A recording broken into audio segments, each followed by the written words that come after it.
Welcome welcome welcome. कैसे हो मेरे बच्चों? बढ़िया हो?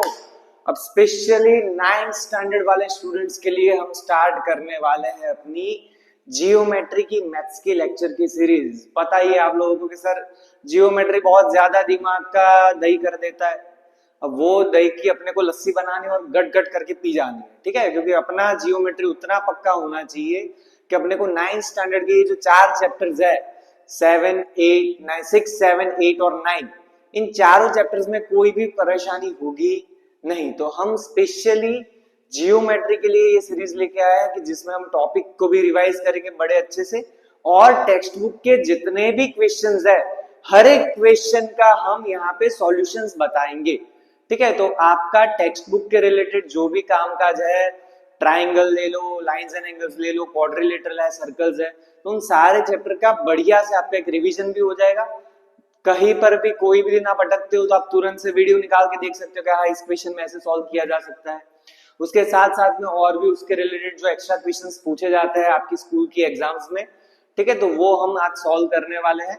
आज हमारा पहला जो लेक्चर है थोड़ा छोटा रखेंगे, ट्राइंगल के बारे में है। ट्राइंगल की शुरुआत कर रहे अपन अपने जियोमेट्री के साथ, ठीक है? तो मैं करण सर मैथ्स का मास्टर, जानते ही हो आप सब मेरे Chunnu Munnu.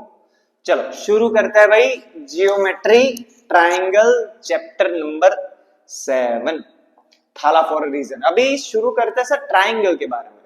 What is the triangle? Basic चीज से पढ़ते हैं भाई, ठीक है? हर एक छोटे छोटे कंपोनेंट्स के बारे में अपने को पता होना चाहिए। सर ट्राइंगल क्या होता है? तो ट्राइंगल ऐसे ही बन जाता है? नहीं सर, हवा में नहीं बनता। ट्राइंगल बनाने के लिए हमें क्या चाहिए? दिमाग में आएगा सर साइड्स चाहिए। नहीं, साइड्स भी किससे बनती है? पहली चीज है फंडामेंटल यूनिट जो होता है कि हमें ट्राइंगल बनाने के लिए 3 नॉन कोलिनियर पॉइंट्स चाहिए होंगे। कैसे पॉइंट्स भाई? Non collinear. सर ये कौन सा वर्ड है नॉन कोलिनियर? पहला तो हमें वर्ड पता होना चाहिए कोलिनियर।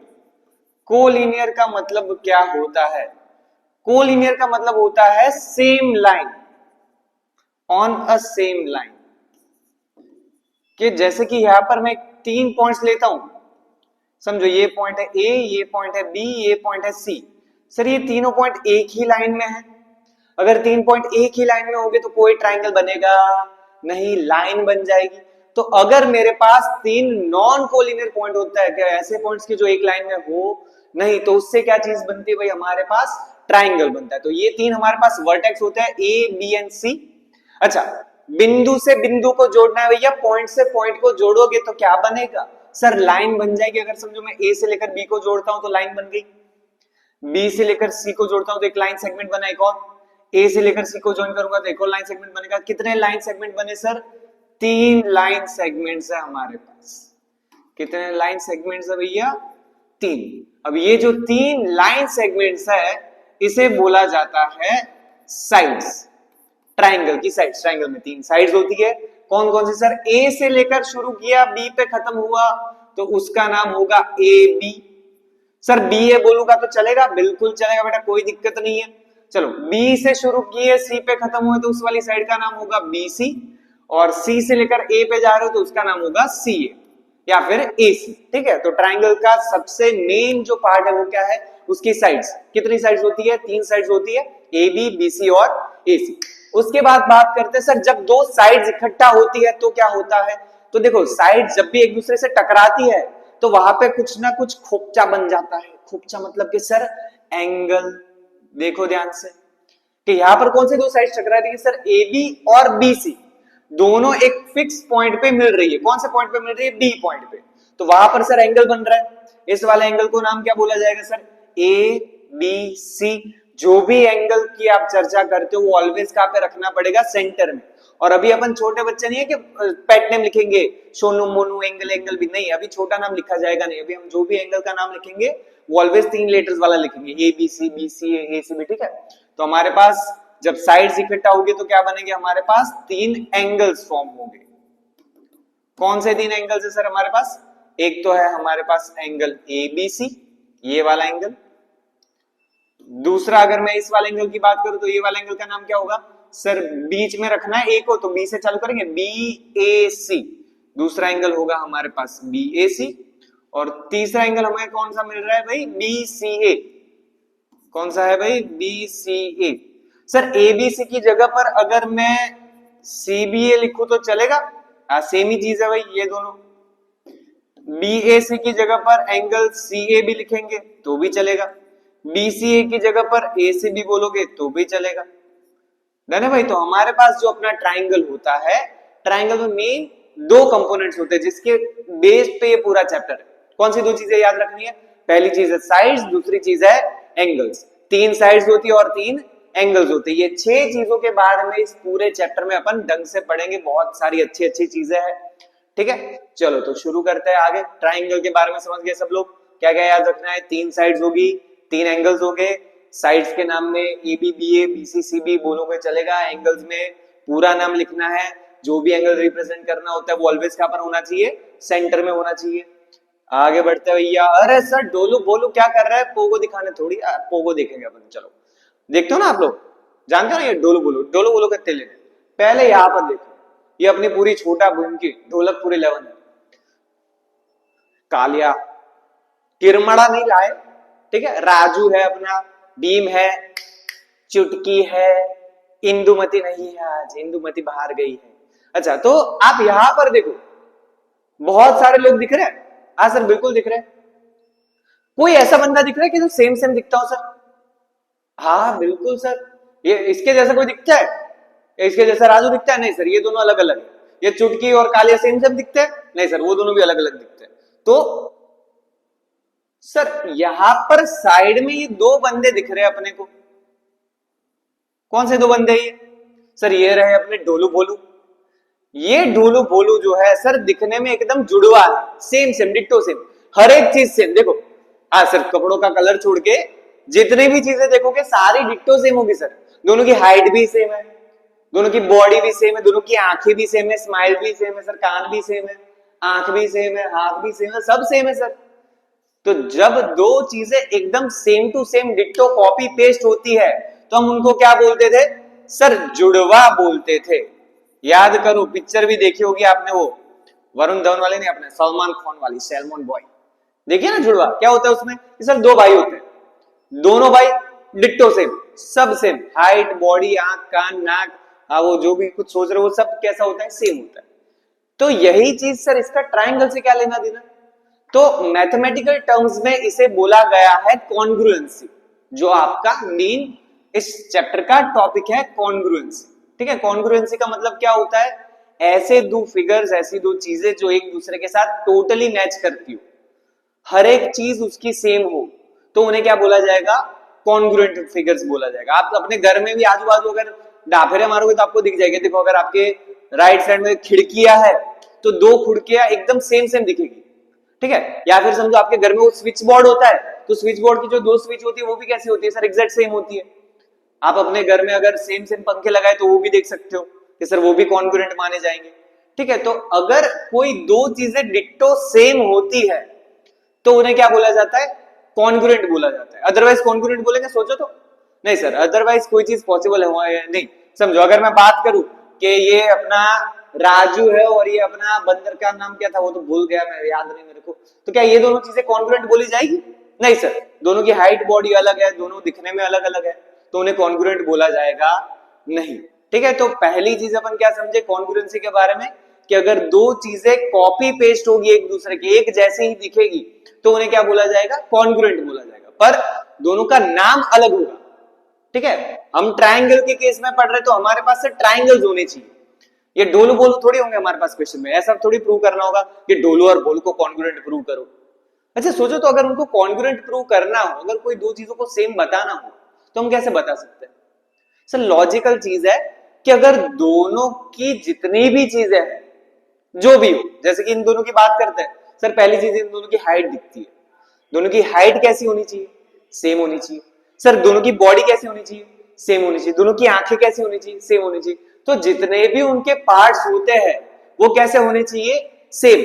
अगर इक्वल इक्वल है तभी जाके हम क्या बोल सकते हैं कि भाई दोनों चीजें जुड़वा है, दोनों चीजें कॉन्ग्रुएंट है, अदरवाइज कॉन्ग्रुएंट बोला जाएगा नहीं। चलो तो अब इस चीज को हम ट्राइंगल के साथ कंपेयर करते हैं तो अपने को पता चलेगा कि भाई ट्राइंगल में कैसे समझा जाएगा। उसके लिए हम पहली चीज पढ़ेंगे करस्पॉन्डिंग पार्ट। ठीक है, समझो यहाँ पर दो ट्राइंगल है, एक ट्राइंगल हम नाम दे देते हैं एबीसी और दूसरे ट्राइंगल को अपन नाम दे देते हैं पीक्यूआर। दिख रहे दोनों ट्राइंगल? हाँ सर दिखने में ऑलमोस्ट सेम सेम है, दोनों का नाम अलग अलग है, ये अपना डोलू है और ये बोलू है, समझो। ठीक है, अच्छा अब ट्राइंगल की बात करते तो ट्राइंगल में पार्ट्स कौन होता है? सर दो ही मेन कंपोनेंट है, कौन कौन से? एक तो है साइड और दूसरे है एंगल, है ना। समझो अगर ये ट्राइंगल है तो ये तीन उसकी साइड्स है और ये जो बीच में बनता है जुबा केसरी वाला, बोलो जुबा केसरी, वो अपना क्या होता है? एंगल होता है। तो सर हमें पार्ट्स देखने हैं, यानी कि साइड्स देखनी और एंगल देखना, पर कौन से? करस्पॉन्डिंग। जैसे कि मैं डोलू और बोलू की बात करूं भैया, ये डोलू का लेफ्ट हाथ और बोलू का राइट हाथ क्या सेम हो गए?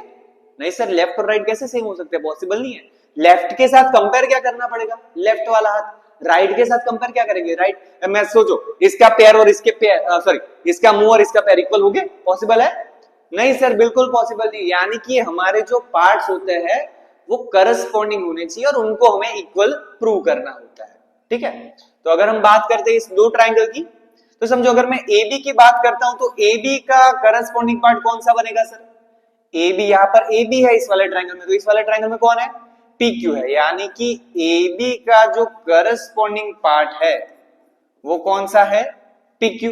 चलो अगर मैं BC की बात करूं तो BC का करस्पॉन्डिंग पार्ट कौन सा होगा? सर QR हो जाएगा। BC के करस्पॉन्डिंग में पार्ट में है सर QR। अगर हम AC की बात करें तो AC का करस्पॉन्डिंग पार्ट कौन माना जाएगा? सर AC का करस्पॉन्डिंग पार्ट हो जाएगा PR, तो AC का करस्पॉन्डिंग पार्ट होगा PR। सर ये तीनों साइड्स के लिए आपने बता दिया कि ये करस्पॉन्डिंग पार्ट है। अब सेम चीज हम एंगल के लिए देखते हैं। सोचो तो, अगर हम एंगल A की बात करें तो एंगल A के सामने कौन सा एंगल आएगा? एंगल P आएगा सर। एंगल A का करस्पॉन्डिंग पार्ट माना जाएगा angle P। Sir short form नहीं लिखने हैं, याद है ना? हाँ, ये तो मैं अभी समझाने के लिए लिख रहा हूं बेटा। चलो एंगल B का करस्पॉन्डिंग पार्ट कौन होगा? एंगल Q हो जाएगा सर। तो एंगल B के लिए है हमारे पास एंगल Q। और आखिरी चीज एंगल C। एंगल C का करस्पॉन्डिंग पार्ट कौन बोला जाएगा सर? एंगल R बोला जाएगा। तो हमारे पास तीन करस्पॉन्डिंग साइड्स होती है और तीन करस्पॉन्डिंग एंगल्स होते हैं। ये हमारे सर कंपोनेंट्स हो गए। अब सोचो, ये सारी की सारी चीजें अगर एक दूसरे को इक्वल है, बराबर है, एग्जैक्ट मेजरमेंट सेम है, तो अभी दोनों ट्राइंगल सेम बन पाएंगे, अदरवाइज पॉसिबल होगा नहीं। समझो इसकी वैल्यू 5 और इसकी वैल्यू 6 है, तो क्या दोनों चीजें इक्वल होगी? इल्ला सर नहीं हो पाएगा। मतलब कि जो करस्पॉन्डिंग पार्ट्स है अगर वो एक दूसरे के साथ इक्वल है तभी दोनों ट्राइंगल्स कॉन्ग्रुएंट बन पाते हैं, वरना पॉसिबल होगा नहीं। स्वाहा हो जाएगा भाई, खत्म हो जाएगा, नहीं प्रूव कर पाएंगे, होगा ही नहीं। सोचो, है कि नहीं? ठीक है, तो करस्पॉन्डिंग पार्ट्स हमें याद रखने पड़ेंगे। करस्पॉन्डिंग पार्ट को उसके साथ ही कंपेयर करना पड़ेगा भैया। अब अगर आप किसी इंसान के मुंह और किसी इंसान के पैर को कंपेयर करो तो हो तबाही हो जाएगी। तो ऐसा हमें कुछ करना है नहीं। ठीक है, तो ये था अपना मेन टॉपिक करस्पॉन्डिंग पार्ट्स, वो समझ गए हो। तो उसके बाद सर अभी आपने समझा है तो सही, 6 चीजें हैं, 6 चीजें हम प्रूव करने बैठे तो सर हमारे बाल आपकी तरह सफेद हो जाएंगे। तो क्या करें? बाल सफेद नहीं करने हमें, हम क्या करेंगे? तो हम सर ऐसा कुछ जुगाड़ बिठाते हैं कि 6 की 6 चीजें हमें इक्वल प्रूव करनी ना पड़े। तो है हमारे पास बहुत पुराना है भाई, क्राइटेरियाज है। क्राइटेरियाज यानी कि सर 6 की 6 चीजें इक्वल प्रूव नहीं करो तो चलेगा, तो कितनी करेंगे? सर ट्राइंगल है, त्रिकोण है, त्रिकोण में चीजें 3 की जोड़ी में होती है, तो हम कितनी चीजें इक्वल प्रूव करेंगे? सर 3 चीजें इक्वल प्रूव कर दो। कोई भी 3 चीजें अगर इक्वल प्रूव कर दोगे तो अपना काम हो जाएगा। ठीक है, तो हम पढ़ने वाले हैं क्राइटेरियाज फॉर कॉन्ग्रुएंसी, कि कॉन्ग्रुएंट डायग्राम्स प्रूव करने के लिए सर 6 चीजें इक्वल प्रूव करना तो नहीं, पॉसिबल ही नहीं है, हम नहीं करने वाले, हम तो कंटाल जाते हैं। तो हमने यहां पर क्राइटेरियाज बना दिए। कितने क्राइटेरियाज बनाए? टोटल 5 क्राइटेरिया है। उसका मैं ऐसे आपको एक थोड़ा बता देता हूं कौन कौन से। सबसे पहला है, सर ये क्या कर रहे हो? सुसु वाले नहीं, SSS। ठीक है, इसको क्या बोले? बोलेंगे। अच्छा ऐसा कौन करती है? शादी हो जाएगी ना उसके बाद आपको पता चलेगा कि जो आपकी सास होगी ना वो करेगी ऐसा। ठीक है, तो दूसरा क्राइटेरिया कौन सा है? SAS। चलो सास आई, सास के बाद आएगी आस। आस आस है और कुछ मत पढ़ना। आस आई तो आशा भी आएगी, आशा यानी कि ए ऐसे, और आशा आके क्या बोलेगी, राइट हैंड साइड जाओ भैया, यानी कि आर एच एस। ठीक है, तो ये मेन 5 क्राइटेरिया है जो हमें याद रखने। इन क्राइटेरिया के ऊपर से आप अपने ट्राइंगल्स को कॉन्ग्रुएंट प्रूव कर सकते हो। ठीक है, तो चलो शुरू करते हैं अपन क्राइटेरिया के बारे में पढ़ना। सबसे पहले क्राइटेरिया के बारे में बात करते हैं, क्या है S S S. Sir S का मतलब क्या होता है? एस का मतलब सलमान खान नहीं, एस का मतलब होगा साइड, साइड साइड साइड, यानी कि अगर हमें दो ट्राइंगल्स दिए हो, ठीक है, कॉन्ग्रुएंसी है तो दो चीजों के बीच में ही होगी। समझो यहां पर आपके पास दो ट्राइंगल है, एबीसी है और पीक्यूआर है। अगर इन ट्राइंगल्स की जितनी ही करस्पॉन्डिंग साइड्स है, सर 3 ही होगी, 3 से ज्यादा तो होगी नहीं, तो अगर इफ अपने ट्राइंगल की तीनों करस्पॉन्डिंग साइड्स कैसी हो, इक्वल हो, ठीक है, जो भी चीज देखेंगे हम इक्वालिटी के लिए देखेंगे, अगर इक्वल होगी, बराबर होगी, तभी कॉन्ग्रुएंट बनेगा, वरना जुड़वा बनेगा नहीं। यानी कि इफ ए बी के करस्पॉन्डिंग में कौन होगा भैया, बता दो फटाफट। ए बी के करस्पॉन्डिंग में हो जाएगा सर पी क्यू, अगर ये दोनों चीजें इक्वल है। बीसी के करस्पॉन्डिंग में कौन है भैया, सर बीसी है तो बीसी के सामने कौन है, क्यू आर, बीसी के करस्पॉन्डिंग में क्यू आर। और एसी के करस्पॉन्डिंग में कौन होगा, पी आर। कि अगर किसी ट्राइंगल की तीनों ही साइड्स इक्वल हो, करस्पॉन्डिंग साइड्स इक्वल हो, तो हम क्या लिख सकते हैं भैया यहां के ऊपर से, कि ट्राइंगल ए बी सी जो होगा वो कॉन्ग्रुएंट होगा ट्राइंगल पी क्यू आर के साथ। अब सर ये क्या बना दिया, इसे बोला जाता है कॉन्ग्रुएंसी की साइन। ठीक है, यहां पर अपन लिख देते हैं sign of congruency, equals to करना है और उसके ऊपर ऐसे सापोलिया बना देना है, ठीक है, स्नेक टाइप का। तो इसे क्या बोला जाएगा कि triangle ABC is congruent with triangle PQR. Equals to word नहीं यूज करेंगे अपन, क्या यूज करेंगे, कॉन्ग्रुएंट वर्ड यूज करेंगे, याद रहे। तो यहां पर क्या बोलेंगे, अगर तीनों करस्पॉन्डिंग साइड्स इक्वल है तो दोनों ट्राइंगल को क्या बोला जाएगा, कॉन्ग्रुएंट, जुड़वा हो जाएंगे ऑटोमेटिकली। एंगल्स के बारे में फिर अपने को चर्चा ही नहीं करनी, बात खत्म। ठीक है, तो पहला क्राइटेरिया हुआ सर एसएसएस, बड़ा आसान था। ठीक है, बहुत इजी क्राइटेरिया है ये, ज्यादा अगर आए तो सर मजा आ जाए। उसके बाद दूसरा है मेन क्राइटेरिया अपना सास। सास बड़ी काम आने वाली है भैया, याद रहे, सास को पास में रखो। अब सास है क्या, तो साइड ए का मतलब क्या हो जाएगा सर, एंगल हो जाएगा। तो यानी कि हमारे पास ये जो उसका फुल फॉर्म है वो होगा साइड, एंगल और साइड। अब ध्यान से देखो तो यहां पर आपको सैंडविच बनती हुई दिख रही होगी। सर सैंडविच है, कहाँ है ब्रेड, कहाँ है बटर, नहीं, देखो ये रहा अपना ब्रेड। साइड जो है वो ब्रेड का काम कर रही है और बीच में बटर अपने क्या डाला है सर, एंगल का बटर डाला है। मतलब कि दो साइड्स है, उसके बीच में कहाँ है भैया हमारे पास, एंगल है। यानी कि मतलब क्या समझेंगे कि अगर दो ट्राइंगल हो गए हमारे पास, बिल्कुल हो गए सर, एक ट्राइंगल एबीसी, दूसरा ट्राइंगल है पीक्यूआर। अगर अपने ट्राइंगल की कोई भी दो साइड्स, क्योंकि सर दो साइड्स तो आ ही रही है, एंगल कहां पर होना चाहिए, वो मेन चीज है कि दो साइड जो भी ले रहे हो एंगल उसके बीच में ही होना चाहिए। अगर उसके बीच में है नहीं तो ऐसे क्राइटेरिया अप्लाई किया जाएगा नहीं। ठीक है, ये इसका मेन पॉइंट है कि समझो, अगर हम यहां पर कोई भी दो साइड उठाते, समझो मैं ए बी उठाता हूं, तो ए बी के सामने कौन सी आएगी सर, पी क्यू आएगी। ये मैंने नोटेशन कर दिया कि ये डैश का मतलब है वो दोनों चीजें इक्वल है, कि अगर ए बी और पी क्यू इक्वल है, अच्छा बीसी के साथ समझो मैं क्यू आर ले रहा हूं, बीसी और क्यू आर इक्वल है, चलो दो साइड्स तो इक्वल हो गई। अब इन दोनों के बीच में एंगल कौन सा बनेगा भैया, देखो ध्यान से, सर ये है ए बी, ये है बी सी, दोनों के बीच में एंगल आ रहा है एंगल बी।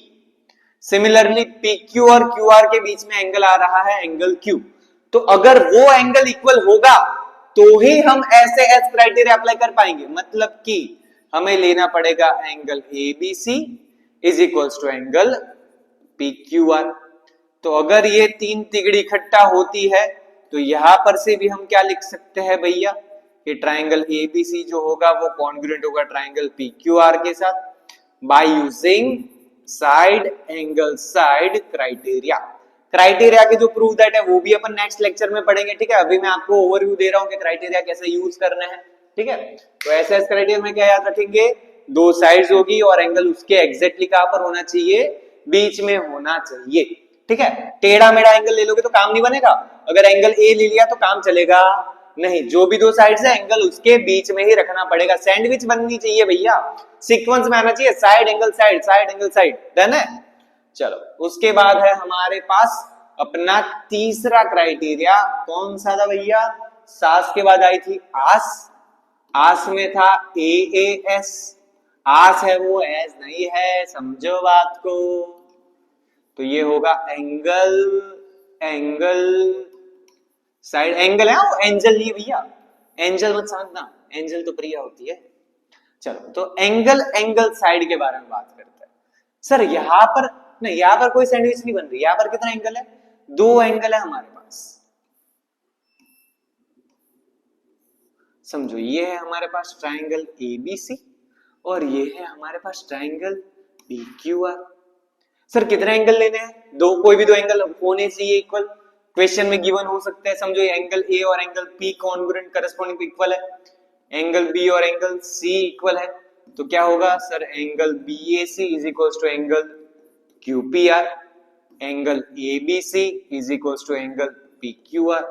चलो सर ये दो चीजें तो इक्वल है, अब साइड कौन सी लेनी है, सर कौन सी लेनी है नहीं कौन सी नहीं लेनी वो याद रखना पड़ेगा। जैसे कि अगर हमने ए बी साइड ले ली तो देखो सैंडविच बन जाएगी, एंगल आ रहा है, साइड आ रही है, एंगल आ रहा है, ए एस ए हो रहा है, तो वो हमारे पास एक चौथे नंबर का क्राइटेरिया हमने लिखा हुआ है ए एस है, तो उसमें वो वाली चीज अप्लाई करेंगे अपन, ठीक है। यहां पर अपने को ये वाली चीज अप्लाई करनी है नहीं, ये गलत हो जाएगा, ठीक है।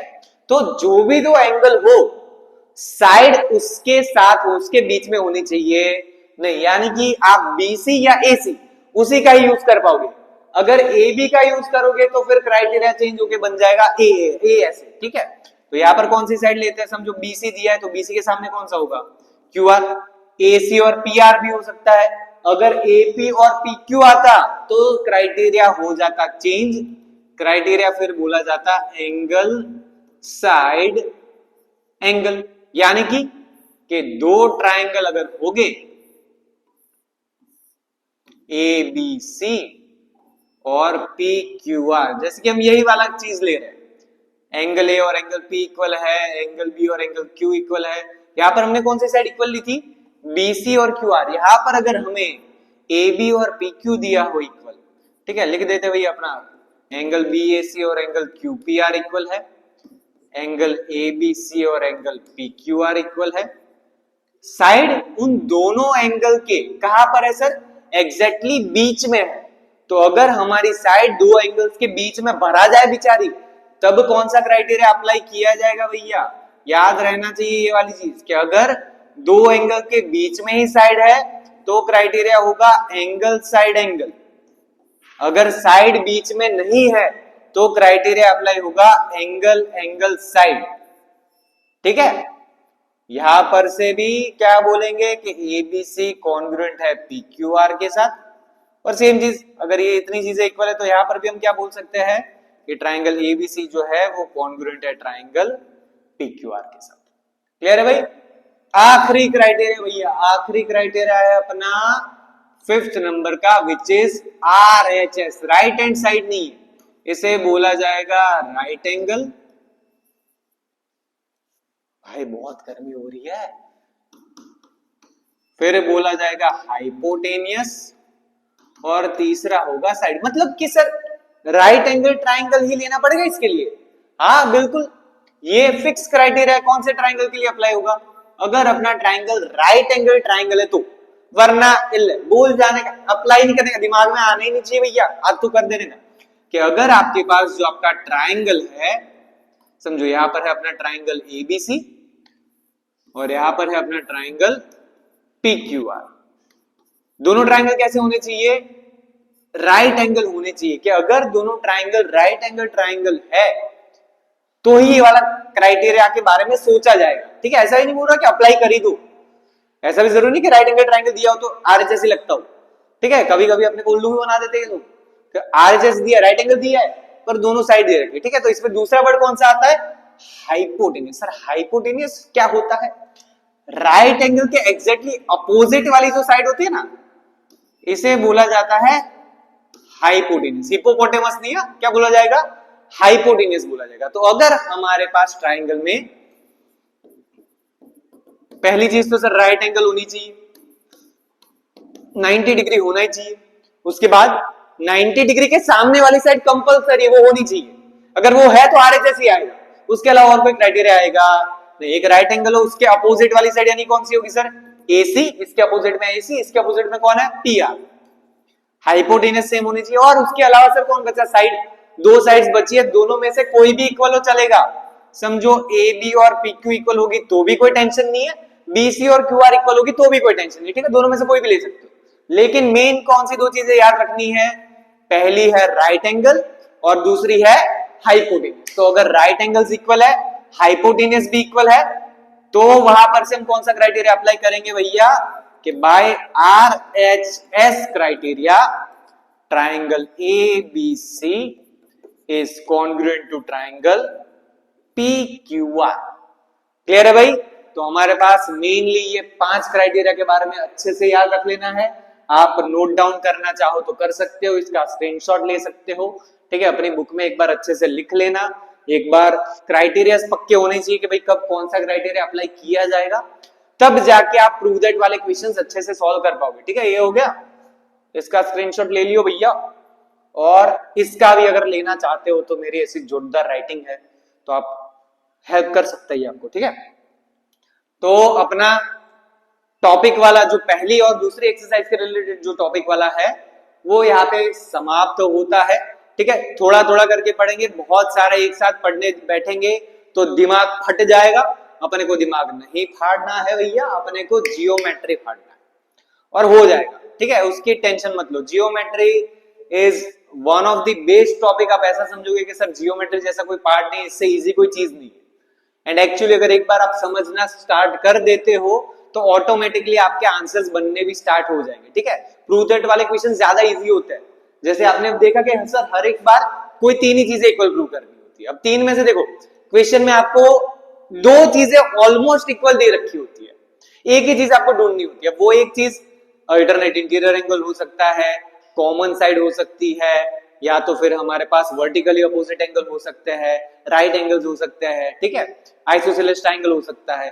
तो बहुत सारी चीजों के बारे में नहीं है ये, कुछ मिला के 5 या 6 चीजें ऐसी आती है कि जो अपने टेक्स्ट बुक में या फिर अपने बाहर के क्वेश्चन में यूज होती है। ठीक है, तो मिलते हैं नेक्स्ट लेक्चर में अपन एक्सरसाइज नंबर 7.1 के साथ, जिसमें अपन टेक्स्ट बुक के सारे क्वेश्चन सॉल्व करेंगे। एनसीईआरटी का पूरा एक्सरसाइज सॉल्व किया जाएगा। ठीक है, बने रहिए, जुड़े रहिए। अगर कोई भी इस चैप्टर के रिलेटेड डाउट, डिफिकल्टी है, कोई बाहर का क्वेश्चन आपको प्रॉब्लम कर रहा है, तो आप नीचे कमेंट सेक्शन में ऐड कर सकते हो कि सर ये वाला क्वेश्चन समझाओ, या फिर कांटेक्ट कर सकते हो हमको।